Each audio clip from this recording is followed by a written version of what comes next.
শক্তিশালী অংশ। শিক্ষক অর্থাৎ গুরু ব্যক্তিগত জীবন ছাড়া শিক্ষা হতে পারে না।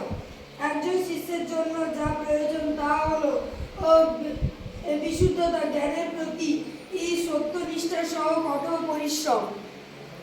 মস্তিষ্কের নানা ধরনের জ্ঞানে ভরে দেওয়া হয়, তা থেকে কোনো কাজ না আসা এবং সারা জীবন বিতর্ক চালিয়ে যাওয়া শিক্ষা নয়।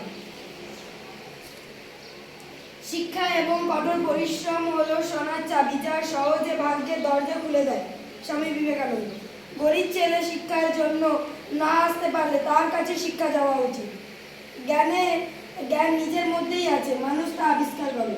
নারীদের এমন শিক্ষা পাওয়া উচিত যাতে তারা স্বাবলম্বী হতে পারে এবং নিজেদের সমস্যা নিজেই সমাধান করতে পারে, তাদের একটি আদর্শ চরিত্র গড়ে উঠতে পারে। কোনো ধর্মকে বিশেষ শিক্ষার সঙ্গে যুক্ত করা ঠিক নয়। সকল ধর্মের অপরিহার্য বিষয়বস্তুকে শিক্ষার সাথে যুক্ত করতে হবে।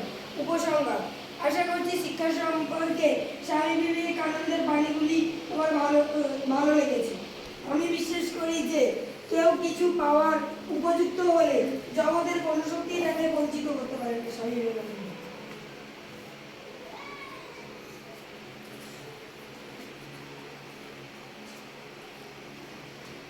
Thank you.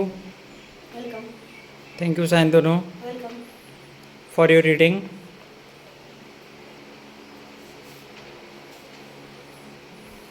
Take a seat.